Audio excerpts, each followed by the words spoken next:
And then having McCaffrey, we talked to you the morning of the trade, and then having him full bore. I mean, obviously what he did was historic. No Niner player has ever thrown, run, and caught one.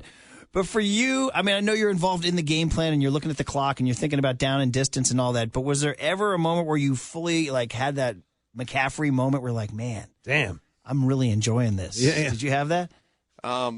Probably after the game. Yeah. You do, yeah. And during the game, you don't even kind of realize it all. And it's not like when you're doing stuff, you're just calling McCaffrey right, McCaffrey left. I mean, a lot of those plays he gets, you just design things to go to your playmakers, and it's not always the first option. I mean, a lot of the zone play is just great for it to happen naturally. I mean, he's a running back, so that is easier. I mean, when you are a running back, you can just hand them the ball, so they're always going to get their touches. But when it comes to the pass game, to just be able to put our guys in spaces when you go against zone defense, the Rams play that pretty much versus us almost every time. So it's hard to get guys down the field versus that stuff, but guys get it in space, and when guys get it in space, then it becomes how good of a runner are they after it. And he's the ideal guy in those situations, and I think a lot of our receivers are too. So it's cool just to put those guys kind of in the same boat.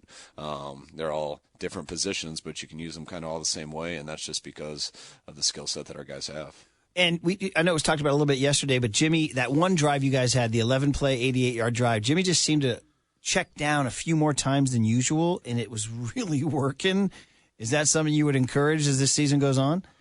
I always encourage going to the open guy. Mm-hmm. So it depends what coverages they're playing. And when you go against the soft zone coverage, that's usually what happens. You get it to guys on checkdowns. And, watch how our games have been versus the Rams for the last few years. When you play that coverage, which is similar to what they've been doing for a while, that's what they give you. And then what are you going to do after the catch? And it's a huge difference when you can get up the field and you catch it for 4 yards and you get 12.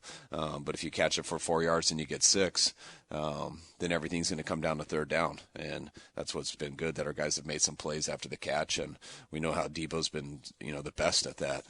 So it was cool to be able to do that with some other guys, not having them last week. And again, just the last couple ones, let you go after the bye week. One criticism or complaint was brought up by listeners and by us was having McCaffrey in the game with under 5 minutes to go. Is that something, if you could do it again, would you take him off the field? Yeah, I don't know what you guys look at our Detroit game from week 1 last year, and no, it was 41-17 with 1:58 left, and on the last play of the game, it was 41-33, and Detroit had the ball on the 20-yard line going for a touchdown to send it to overtime. So to start sitting there worrying about all of our guys and what's going on when it's a 17-point game with 6 minutes to go, right?